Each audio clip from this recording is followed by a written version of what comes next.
Olá, ouvinte. Eu sou Adolfo e este é o Emílias Podcast, o podcast do programa de extensão Emílias Armação em Bits da UTF-PR Curitiba.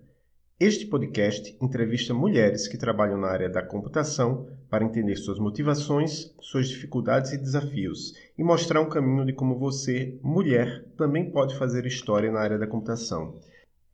Este episódio foi gravado à distância, não estamos podendo usar o estúdio da UTF-PR Curitiba, então o áudio não ficou tão bom. Peço desculpas.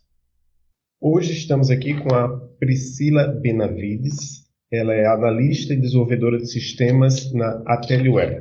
Tudo bem, Priscila?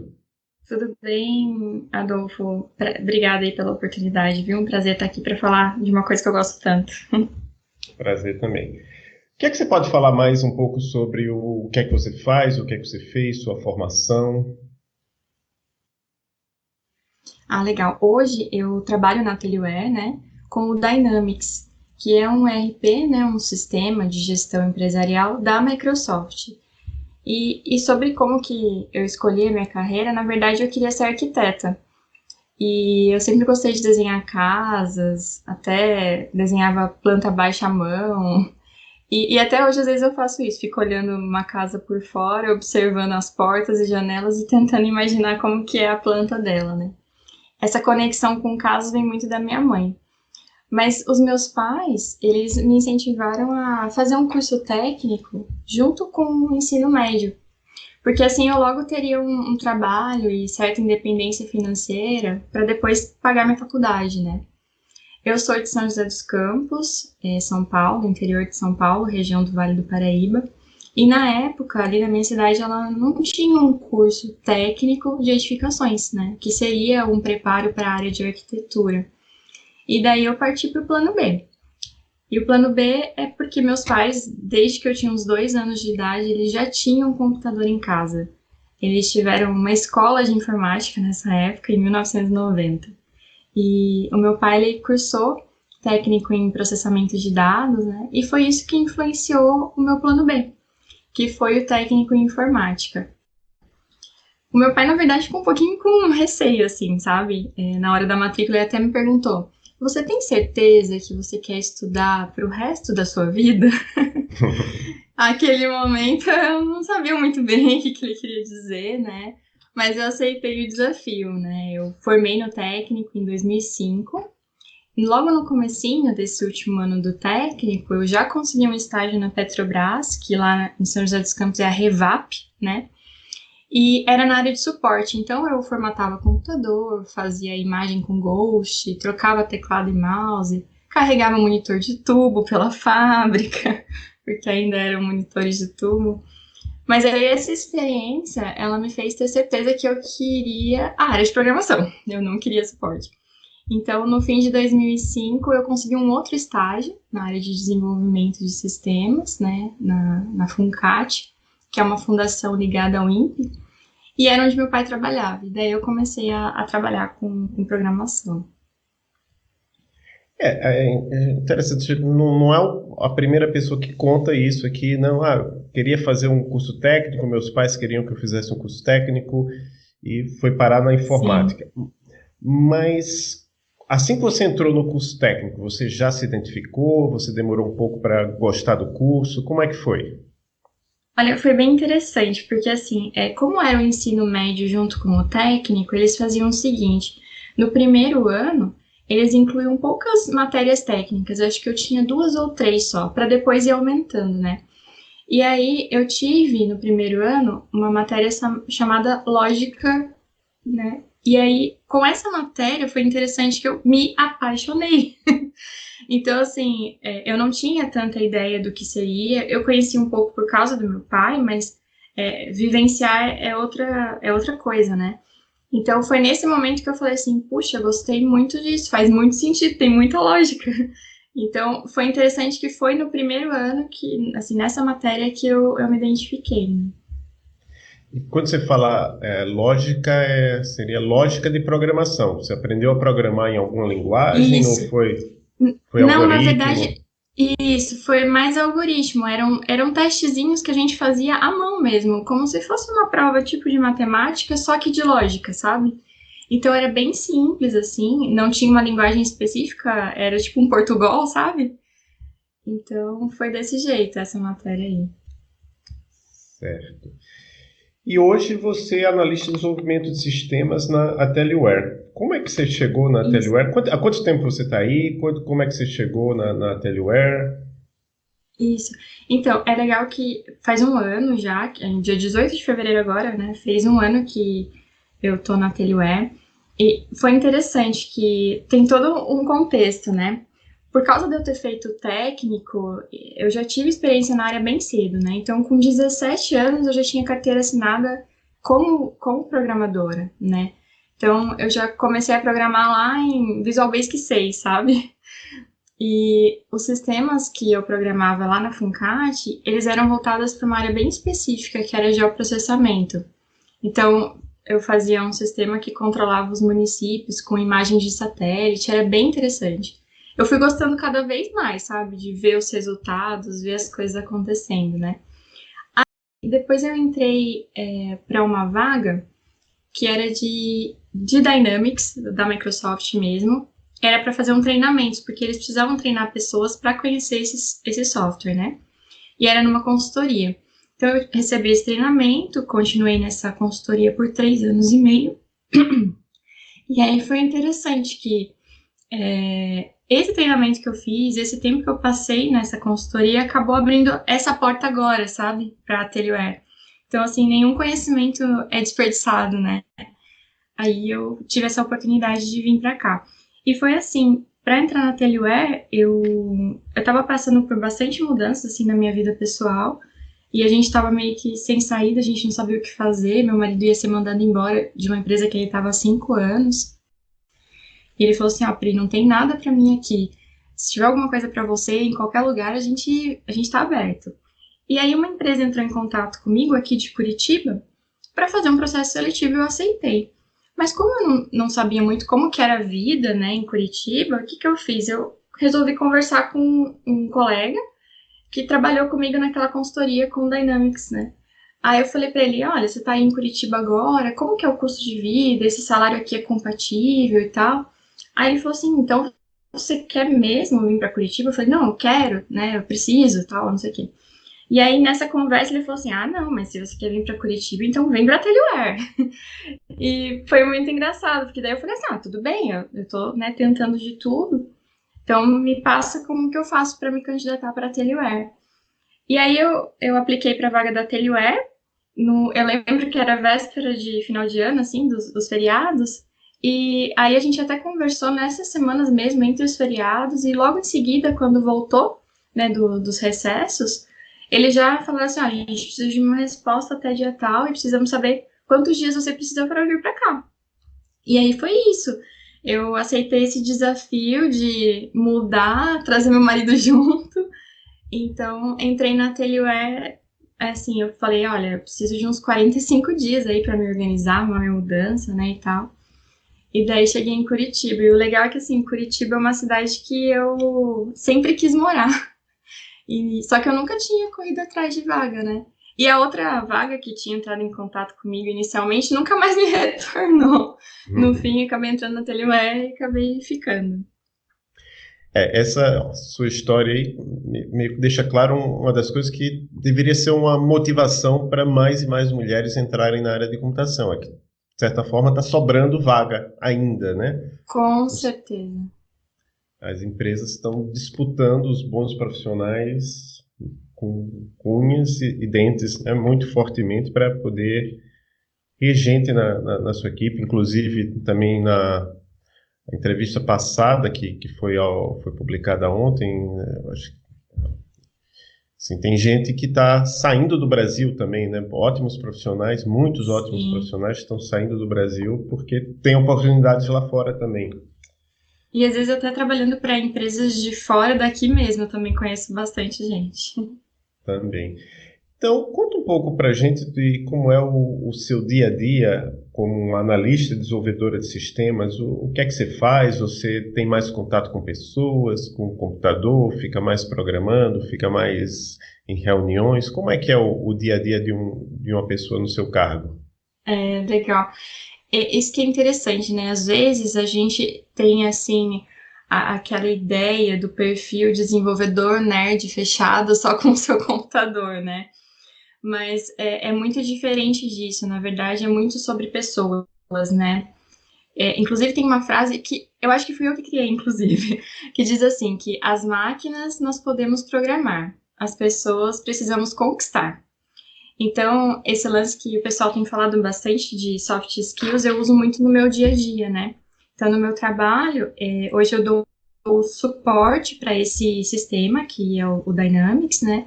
Então, todos os dias eu tenho contato com pessoas, ou com o responsável da área, ou então com o usuário-chave que precisa testar alguma coisa que foi corrigida ou customizada. Então, esse é o dia a dia, né? Analisar problemas e tudo mais. E geralmente, para analisar os problemas, a gente precisa entender o que os usuários estão falando, né? Então, esse dia a dia é com as pessoas, né? É muito importante. Claro que tem momentos em que a gente acaba ficando mais com a máquina, né? Porque às vezes um desenvolvimento maior, uma customização mais elaborada, mas de forma geral, a gente precisa muito dessas soft skills, né? Melhorar essa convivência, né? Se desenvolver pessoalmente, profissionalmente, mas sempre focando na comunicação, em saber conversar com as pessoas. E na área do suporte é muito empatia, sabe? Se colocar no lugar do usuário, entender qual que é o problema dele, para conseguir ajudar da melhor forma, né? Se você estivesse fazendo o trabalho dele, como que você gostaria que fosse, né? O que o sistema poderia facilitar para você? Então, tudo isso é muito importante no meu dia a dia. Então, esse é o meu dia a dia. Eu atendo esses chamados, essas solicitações, né? E entrego algumas customizações também no sistema da Microsoft. E com relação à necessidade de atualização, você precisa estar sempre se atualizando? Eu dei uma olhada no seu currículo, eu vi que você tem uma certificação da Microsoft, você fez vários cursos online da Alura. Você fez isso porque era essencial, porque a empresa te pediu, ou porque você disse, não, vou me atualizar porque para poder me manter empregável, ser uma pessoa desejável no mercado? Sim, então teve vários cenários, né? Teve uma época em que houve uma crise, assim, e eu fiquei desempregada por cerca de 6 meses, né? Então, nesse cenário, eu vi que eu realmente precisava, eu fui obrigada, né, a me atualizar. Então, durante esses 6 meses, eu fiz até uma programação de cursos da Alura, em que cada dia da semana eu estudava uma trilha diferente, para não ficar muito repetitivo, né? Então, é como se fosse uma faculdade, eu fiz minha faculdade ali, tipo, colocando as matérias e estudando, né? Então, esse eu fui forçada, né, a fazer. Não que tenha sido ruim, eu acho que foi muito bom. Você saber um pouquinho de cada coisa não é ruim, né? Você entender um pouco, né, por exemplo, hoje eu não trabalho com desenvolvimento web, já trabalhei no passado, mas é uma coisa muito em alta. Então, se o mercado precisar e o mercado que eu tô hoje acabar diminuindo a demanda, eu posso migrar mais facilmente, né? As certificações Microsoft, elas são necessárias quando a gente trabalha para uma consultoria que tem a parceria, né, o partner que eles falam, com a Microsoft. Então, tem algumas classificações, né? Você pode ser prata ou ouro. E para você ser prata ou ouro nessa parceria com a Microsoft, você tem que ter um número de profissionais vinculados à sua empresa que tem certas certificações, né? E então a Microsoft todo ano ela solta uma lista, né, de certificações necessárias para manter a parceria com a consultoria. E aí essa lista ela é repassada para os profissionais e aí um número X de profissionais vai precisar fazer aquelas provas. Também, vamos dizer assim, é algo, entre aspas, obrigatório, mas eu acho que acaba sendo também benéfico porque mantém a gente nessa atividade de estar sempre estudando e sempre aprendendo. Daí foi que eu entendi o que meu pai falou, que ia precisar estudar pro resto da vida. Ele tinha razão. Exatamente, sempre. Mas aí é uma coisa que eu pergunto também a algumas pessoas. Esse estudo que você faz para conseguir uma certificação, no caso, os cursos online da Alura você já explicou, né? Foi quando você estava sem uma ocupação fixa, mas Quando é assim para uma empresa que é do interesse da empresa, eles deixam que você estude no horário de trabalho ou você tem que estudar isso fora do seu horário normal de trabalho? Eles financiam, geralmente essas certificações têm um custo, às vezes é bem alto. Eu estava vendo, eu sou professor de métodos ágeis e, por exemplo, ser um Scrum Master certificado é caríssimo, né, em algumas empresas. Então, a empresa financia totalmente, parte. Como é que foi sua experiência com isso? Então, tive várias experiências diferentes. Não depende necessariamente da consultoria, depende mais do projeto que você tá, sabe? Porque dependendo do projeto exige uma atenção, uma demanda maior e acaba não tendo como a consultoria abrir o tempo de estudo dentro daquele projeto, entende? Mas, assim, eles foram bem flexíveis. Ambas as consultorias que eu precisei tirar a certificação Microsoft, eles foram flexíveis, sim, com relação a tempo de estudo e tal, com relação a material também, né? Porque a própria Microsoft, ela fornece material de estudo, então, testes, né, para você ir fazendo, vídeos, aulas, testes práticos. Então, a Microsoft fornece. Também alguns são pagos, outros gratuitos.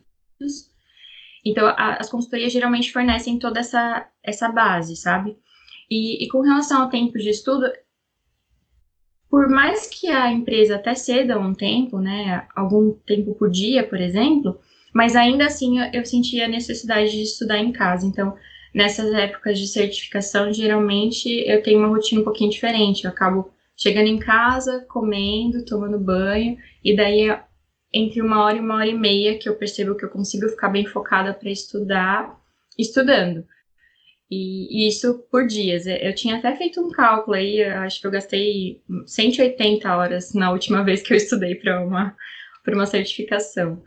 Então, é uma metodologia que a gente precisa desenvolver de estudo mesmo constante para conseguir se manter, né, atualizado e também ajudar a consultoria a manter a parceria, porque é essa parceria que faz com que venham novos clientes, novos leads da Microsoft, entende? Então, tá diretamente ligado a gente. A forma de pagamento, cada consultoria usa também uma forma diferente. Uma outra consultoria que eu trabalhei, eles pagavam a prova e você fazia. E aí, geralmente, você tem 2 chances, né? Na Atelier, funciona de forma diferente. Você paga essa prova e daí, depois, se você passar, a Atelier reembolsa, né? Então, eu acho que é a melhor forma, porque isso acaba te motivando a realmente passar, né? Então, eu acho que é legal fazer dessa forma, porque aí aumenta a sua responsabilidade e seu compromisso com a certificação. Certo. Nessas certificações, eu sei que os cursos da Loura são em português. Nessas certificações, o material, os vídeos que você falou, a prova, é em português ou é em inglês? Completamente em inglês. Raramente tem algum material em português e nem é, assim, aconselhável, vamos dizer, você estudar em português, porque a certificação em si vai ser em inglês, né? Então, os termos, para você se familiarizar, é melhor que já seja no inglês, né? Então, todos os vídeos, os testes práticos que a Microsoft disponibiliza, a maioria dos materiais de estudo vão estar em inglês. Então, geralmente é em inglês e a certificação é em inglês também. Algumas têm em português, mas o pessoal que já fez em português fala que é complicado, porque às vezes alguns termos que a gente no dia a dia usa em inglês, eles traduzem e daí fica às vezes confuso, né? Então, o ideal é que você estude todo o material em inglês e faça a certificação em inglês também, facilita um pouco, então é bem necessário. E com relação à matemática, quando você fez o curso técnico, era em paralelo com o ensino médio, então você com certeza teve matemática no ensino médio, deve ter tido alguma matemática na sua graduação. Foi importante esse conhecimento? Você gostava de matemática? Como é que foi isso? Eu tive uma fase no ensino fundamental até que eu tive bastante dificuldade com a matemática, mas depois eu tive um professor muito bom no primeiro ano do ensino médio, que ele ensinava passinho por passinho e de repente a gente estava correndo, né, nas matemáticas, e aí eu acabei gostando um pouco mais. Mas eu nunca morri de amores, assim, por matemática. Eu também não era fã de física nem de química, mas isso não interferiu na minha escolha, porque que como logo no primeiro ano ali eu tive aquela matéria de lógica e algoritmo, eu vi que tinha um pouco, né, da matemática, mas não era assim, precisa amar matemática para poder desenvolver, sabe? Eu acho que eu consigo ver muito mais lógica. Eu brinco que às vezes o código pode ser até uma poesia, se você tiver escrito direitinho, do que a matemática, sabe? Porque é um pouco diferente, assim. É importante, né, conhecer e saber, ainda mais dependendo do que você vai trabalhar, né, o tipo de programação que você vai usar, mas não é assim, eu tenho que gostar de matemática para programar. Eu acho que tem até outras opções, né, e não necessariamente a matemática vai ser essencial, entendeu? Vamos entrar numa questão. Eu quero primeiro perguntar para você que dificuldades você teve em escola, em faculdade, que a gente sabe que... eu acho que a primeira pergunta é, no ensino técnico que você fez, a maioria eram homens? E depois na graduação? Sim, o ensino técnico, a maioria eram homens. Começaram 5 turmas, né, de técnico em informática. Formou uma turma só, né, assim, mais ou menos, umas 30 pessoas. E dessas 30 pessoas, imagino que formou umas 4 ou 5 meninas, né? Então, tem bastante diferença, assim, de ter essa proporção, né, de homens e mulheres.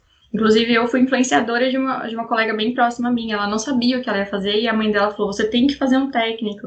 Ela acabou fazendo técnico em informática junto comigo, se deu muito bem.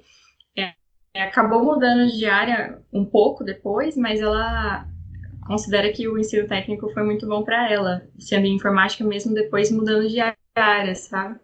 Então, com certeza vale a pena, né? Tentar, né? Mas você teve alguma dificuldade por ser mulher no ensino técnico, não? Sofreu algum preconceito dos Olha, colegas? não, Não, nem dos colegas, nem dos professores. Durante o ensino técnico foi bem tranquilo, assim. O pessoal se surpreende um pouco de você querer fazer, né, informática e tudo mais, mas foi bem tranquilo. Eu posso dizer que na maior parte, né, tanto da escola, né, como das empresas, eu fui muito mimada, na verdade, pelos meninos, assim, no sentido de dar ajuda, de ser incentivada, né, de ensinar. E isso é muito legal, porque daí você sente que eles querem também que a gente esteja ali, né? Que a gente faça parte disso e que somos colegas, né? Seja de trabalho, de escola, e estamos ali com o mesmo objetivo. Então, isso é muito bom. Acho que é legal destacar coisas positivas nisso, né? Quando os meninos, né, os homens estão abertos a nos ensinar, tratam a gente dessa forma tranquila e ajudando e tudo mais, incentivando, né? Isso é muito bom. Porque, assim, a gente já tem uma insegurança nata, né? De que, será que eu sei o suficiente para fazer esse comentário nessa reunião? Ou será que eu vou conseguir entregar isso e tal? A gente tem essa insegurança. Então, é muito legal quando a gente tem voz, quando a gente percebe que a gente é escutada, né? Que a gente é incentivada. E como isso veio muito da minha casa, né? O incentivo veio justamente por parte do meu pai, né? De fazer esse curso, de me influenciar nessa área. Então, isso é muito legal, né? Meu pai não falou assim, não, ela é menina, né? Fazer informática. Não, ele falou, olha, é assim que vai ser. Tem certeza, né? Mas me incentivou em todos os momentos. Então, eu acho que isso é muito bom, né? O incentivo é muito legal. E na graduação, a percentagem de meninas, ou no caso de graduação, algumas já mulheres, era maior, menor do que no curso técnico? Eu fiz a graduação de uma forma um pouco diferente, eu fiz as matérias e depois me graduei, então, assim, sempre mudava a minha turma, porque eu ia escolhendo as matérias e depois, né, me graduava, mas, de forma geral, na maioria das vezes em que eu fui fazer prova e estive com a turma, assim, eu era a única menina. Na minha graduação, eu tava ali, geralmente eu era a única menina. Não me lembro, assim, de ter ido fazer uma prova e ter encontrado com mais meninos, então foi bem diferente, assim, né? Já estava acostumada, porque eu trabalhava na área, mas eu imaginava que tivesse mais meninas fazendo. Isso é um problema sério, assim, nós temos 2 cursos de graduação na UTFPR e E a entrada de meninas, de mulheres nos cursos é muito pequena. Estou com a turma agora de engenharia de computação, de 44 são 2. Então. Uma Mas coisa assim, que eu queria comentar. Sim, pode falar. Sobre até alguns receios que às vezes a gente tem, né? Às vezes as meninas pensam assim, mas não sei se elas tentam conhecer um pouco antes, né? Mas são tantas linguagens, né, de programação, o que eu vou escolher? Às vezes, não só as meninas, mas de forma geral, né? O que eu vou programar? E uma coisa que às vezes pode parecer uma dificuldade, mas às vezes é a gente que cria esse bloqueio, é justamente trocar de linguagem, sabe? Trocar de linguagem não é tão difícil quanto a gente pensa. Depois que você já tem ali uma base de lógica de programação, aprender uma nova linguagem, se adaptar aos frameworks diferentes e tudo mais, vai ser bem tranquilo. Então, esse é um medo que eu acho legal derrubar, assim, é muita opção, né? Mas não, se você tem uma base ali, se você conhece um pouquinho, mudar é tranquilo, sabe? Outra coisa é no ambiente de trabalho. Eu sei que hoje em dia tem muitas empresas na computação que tentam fazer o máximo para que o seu ambiente seja o mais inclusivo possível, tentando ativamente atrair mulheres, minorias, negros, população LGBTQ. E qual foi sua experiência? Que eu vi que você já passou por várias empresas, sem, claro, dizer o nome das empresas, mas você só participou de empresas onde realmente você se sentia acolhida por ser mulher, ou você teve alguma dificuldade em algum momento, ou você observou, ouviu relatos de mulheres tendo dificuldades? Uhum. Então, nas empresas, de forma geral, como eu te falei, foi muito positivo, né? Teve só um episódio que foi mais complicado, assim, que eu entrei junto com mais uma pessoa, né? Com um homem, no caso, e eu percebi, com o passar do tempo, uma certa exclusão, né? No sentido de dar ajuda e tudo mais. Mas, assim, foi um fato, né? De todas as empresas que eu trabalhei, acho que dá umas 5 aí, foi uma situação só, sabe? Então, eu acho que, assim, eu acho que as pessoas estão mudando, e se elas não mudarem, vão acabar sendo excluídas, né? Tanto que, pouco tempo depois que eu saí dessa empresa, foi interessante que no momento da saída teve uma entrevista de saída, né? Como eu pedi para sair, eles me entrevistaram.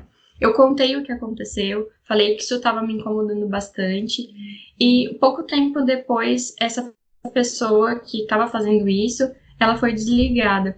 E não fazia sentido nenhum, né? Esse cara fazer isso, sendo que a chefe dele era uma mulher, que na equipe tinham 4 mulheres. Então, assim, não vale a pena, sabe?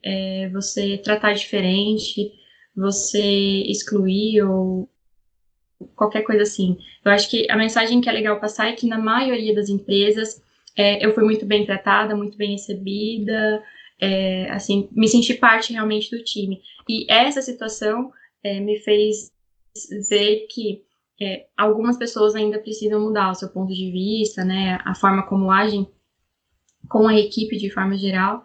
Eu acho que é interessante levantar isso, né? Mas foi uma situação só de 5, mais ou menos. Então, eu acho que as pessoas têm conseguido se adequar a esse novo mundo, vamos dizer assim, onde vão ter homens e mulheres trabalhando, e mesmo na área de tecnologia.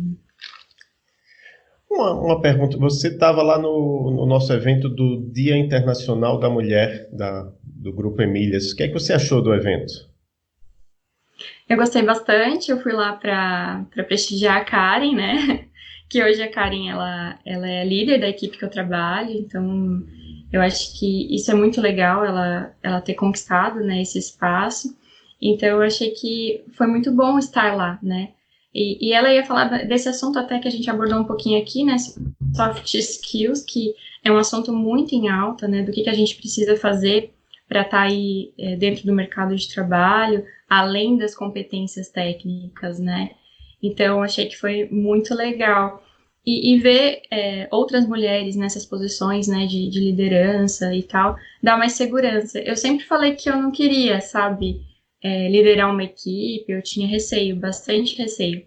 Mas, assim, quando você conversa com outras meninas, né, outras mulheres que estão fazendo esse papel e têm tido sucesso, estão conquistando seu espaço, né, isso dá um pouco mais de segurança, dá um pouco mais de vontade, né, de estar nesse meio, mesmo que seja para liderar. É que eu gosto muito de programar, e aí geralmente quando você acaba indo para gestão, você vai deixando as linhas de código de lado, né? Então eu tenho um pouco de receio disso também, né? Além da insegurança.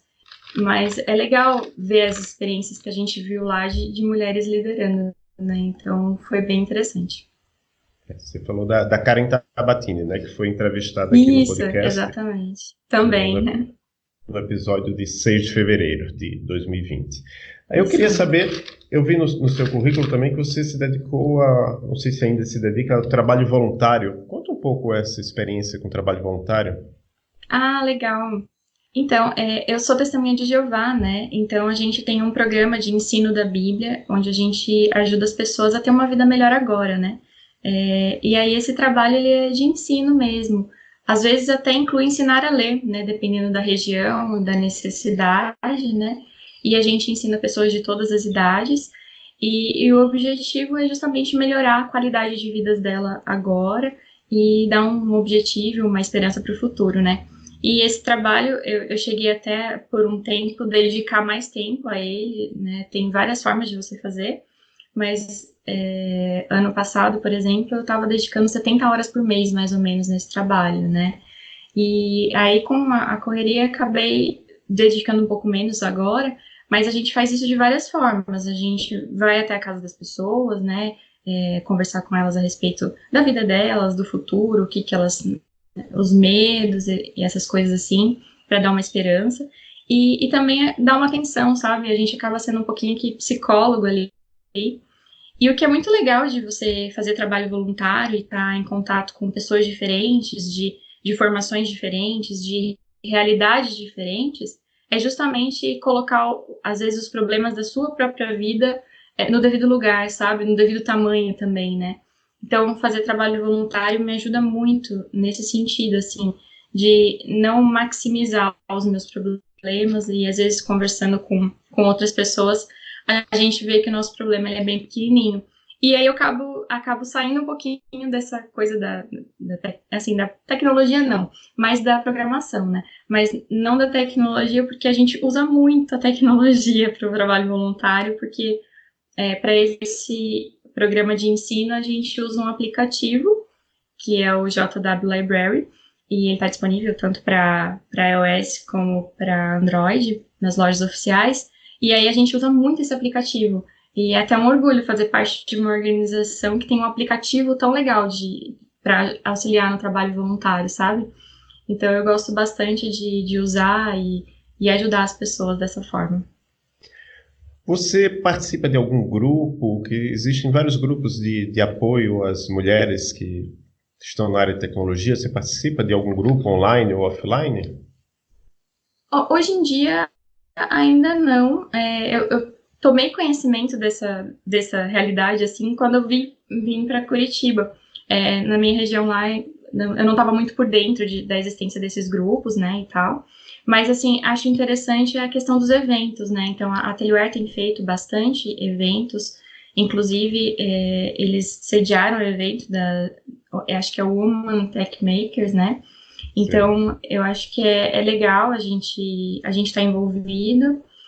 Mas eu acho assim, eu prefiro quando é misto, sabe? Eu acho que é importante estar todo mundo junto.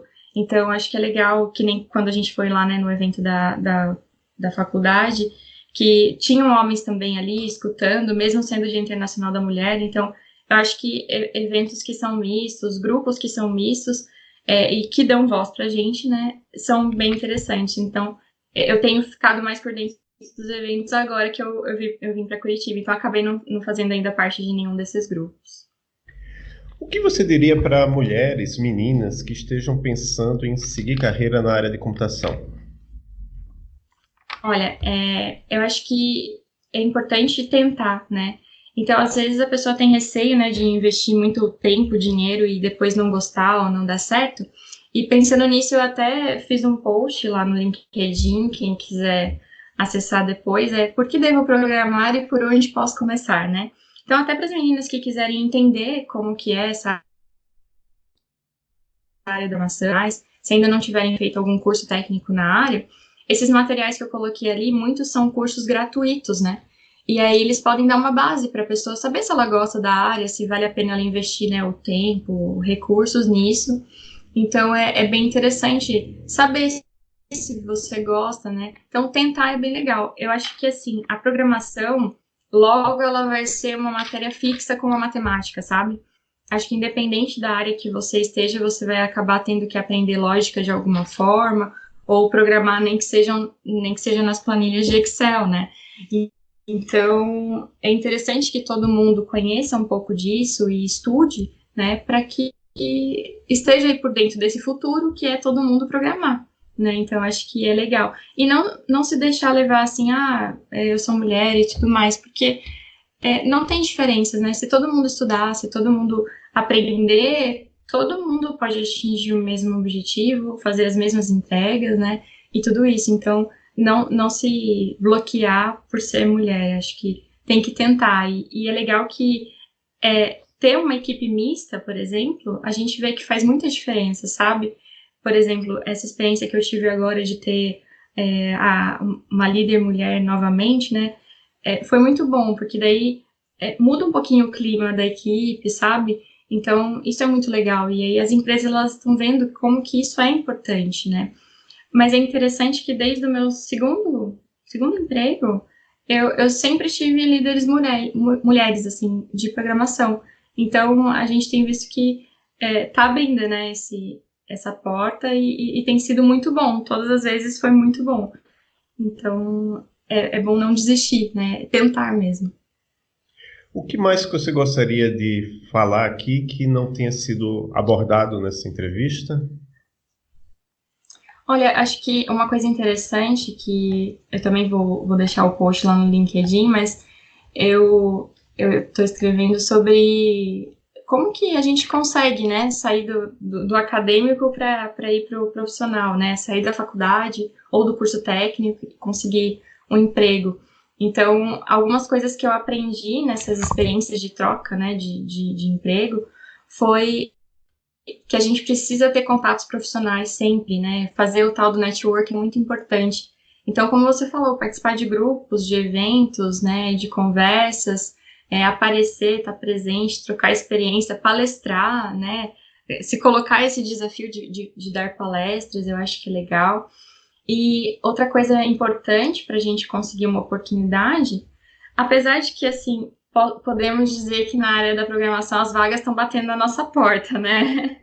Isso é muito bom, mas tem épocas de crise e tudo mais, então a gente tem que manter o LinkedIn sempre atualizado, completo, mesmo que seja com as coisas que você aprendeu na faculdade ou com o portfólio do que você desenvolveu na faculdade, mas isso é legal para as empresas e para os recrutadores te conhecerem, então o LinkedIn atualizado é muito importante.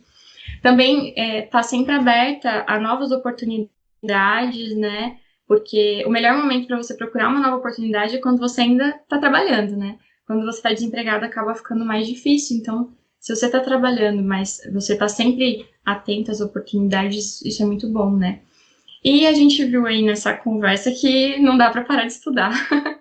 Então, é muito importante, né? Se manter atualizado, cursos online. O legal da área de tecnologia é que os cursos online, eles são bem vistos, né? Então, quando você fala, fiz um curso na Lura, fiz um curso online na Udemy e tal, eles não são mal vistos, não, tem que ser na escola tal, de nome tal, sabe?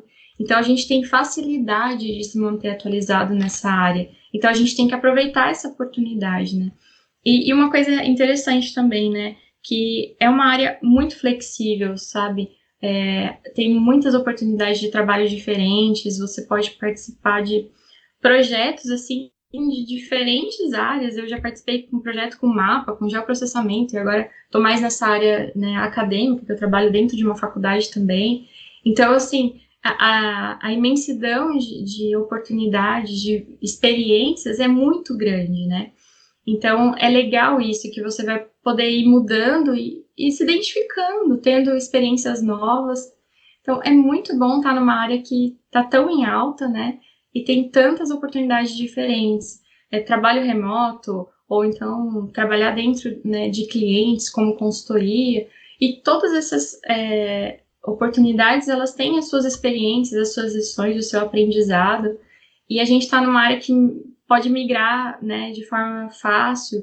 Então, eu acho que isso é bem legal. Por isso que eu incentivo as meninas a experimentarem, porque tem muita flexibilidade, tem muitas oportunidades diferentes para trabalhar com coisas diferentes. Então, acho que essa é a mensagem que eu queria deixar, assim, que é legal você tentar, porque é uma área muito legal. Eu sou muito apaixonada, então... Certo. Eu vou começar agora a parte que a gente entra com as indicações. Eu vou começar antes de você passar as suas indicações, que eu vi que você já me passou algumas. Eu vou fazer uma indicação que eu descobri. Na verdade, eu já tinha ouvido falar muitas vezes, mas eu comecei a mexer um pouco mais ontem. É um software chamado Sonic Pi, que é para você aprender a programar fazendo música. Achei uma proposta bem interessante. Eu vou deixar o link do Sonic Pi na descrição do episódio. E quais são as suas indicações, Priscila? Bom, eu tenho algumas. Principalmente de podcasts, eu acompanho bastante e escuto vários diferentes, né? E um dos primeiros que eu escutei foi o Grok Podcast. Hoje em dia eles não soltam mais episódios novos, mas eu escutei eles falando sobre o livro Rework, então foi muito legal. E também eles têm uma série de programas falando só sobre programadoras, então achei isso muito legal, programadoras aí famosas, então vale a pena conhecer. Depois acho que você deixa o link lá certinho, porque é complicadinho de escrever Grok Podcast, mas aí você deixa lá. Outro que eu acho bem interessante é um podcast que foi feito por duas programadoras, a Ana e a Jessie. Elas fazem o Pode Programar. Então, eles já têm 70 episódios publicados, né? E é engraçado que a Ana, ela era fisioterapeuta e migrou para a área de programação. Então, num dos episódios, ela conta a história dela. Acho que é bem legal, porque às vezes tem meninas que estão em outras áreas e não estão felizes. E aí mostra que a gente também pode mudar de área, né? Então, é bem legal esse Pode Programar. Um outro podcast que eu queria indicar é o Histórias de Ninar para Garotas Rebeldes, que é um livro, mas aí a família B9 de podcasts, em parceria com o Bradesco, fez esse podcast e falando sobre histórias de mulheres incríveis. E entre elas estão, né, a Ada Lovelace, a Margaret Hamilton e outras. Então, é bem legal, que conta histórias aí de mulheres incríveis. Eu gostei muito, muito de ouvir esse podcast. Então, era isso que eu queria indicar. Maravilha. Até eu escutei o Grok Podcast, alguns episódios. Eu faço parte da comunidade de Elixir, então eles foram os primeiros a falar sobre a linguagem de programação Elixir já em 2011. Eu ouvi, eu acho, essa série sobre Rework. Também admiro muito o trabalho dos dois donos da Basecamp, né, que escreveram o livro Rework, que é o David Heinemeier Hansson e o Jason Fried, mas esse dos programadores eu não conhecia, então vou escutar. Muito legal. Pode programar. O Pode Programar eu já escutei um episódio, mas também descobri faz pouco tempo, então vou começar a escutar.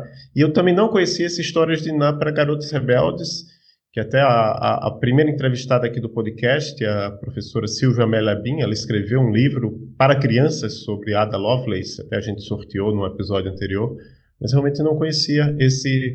Acho que eu já tinha visto esse livro em livraria, mas não sabia que tinha Ada Lovelace, Margaret Hamilton. Então, ótimas legal, indicações. Né? Que bom. Onde é que as pessoas podem saber mais sobre você? Eu sei que você tem um LinkedIn, né? E tem mais algum outro site onde você esteja divulgando suas atividades ou só no LinkedIn? Eu tenho meu perfil no Instagram também, mas que é mais a minha vida pessoal, vamos dizer assim, mas pode adicionar lá, que eu tô por lá, é Pribena também. E se pesquisar LinkedIn Pribena no Google, vai chegar no meu perfil. Que fica mais fácil do que meu nome, que é muito comprido. Tá bom. E você quer agradecer a alguém, mandar um abraço para alguém para finalizar esse episódio? Com certeza. Eu acho que é muito legal a gente reconhecer, no caso, os meus pais, né, que sempre me incentivaram em todas essas mudanças, inclusive um fato curioso que eu vou adicionar, que depois que eu mudei para Curitiba, pouco tempo depois eu incentivei meu pai a estudar e aplicar para uma vaga na Teleware, ele também está na Teleware, então agora eu que trouxe ele, né, então por um tempo ele acabou me ajudando a conseguir vagas e agora eu acabei trazendo ele para a Teleware e trouxe minha família inteira para Curitiba, então um grande abraço para eles que com certeza tem muita participação aí nessa minha carreira. E meu marido, que ele abriu mão dele, ele já estava para ser mandado embora, mas ele se dispôs a vir comigo, né, para Curitiba, abraçou essa minha ideia, esse nosso desafio de mudar para tão longe, a gente está a 500 quilômetros, né, da nossa cidade original, mas ele abraçou isso, e ele abraçou de verdade, porque agora eu consegui influenciar ele, vai fazer um curso na área de programação também. Então, é muito legal isso. Então, ele aceitou esse desafio com todas as forças aí. Então, tá sendo muito bom essa nossa nova fase aqui. Bom, então nós aqui agradecemos aqui, nós do Emílias Podcast, hoje os nossos bolsistas que normalmente estão aqui comigo na entrevista não puderam estar por causa dessa crise aí, para quem está ouvindo isso em outro período, né, a gente está numa crise, essa crise mundial, as pessoas sendo forçadas a trabalhar em casa, as escolas, as universidades estão sem aula. Outra vantagem de ser da nossa área, né? Que é mais fácil o pessoal da tecnologia estar remoto.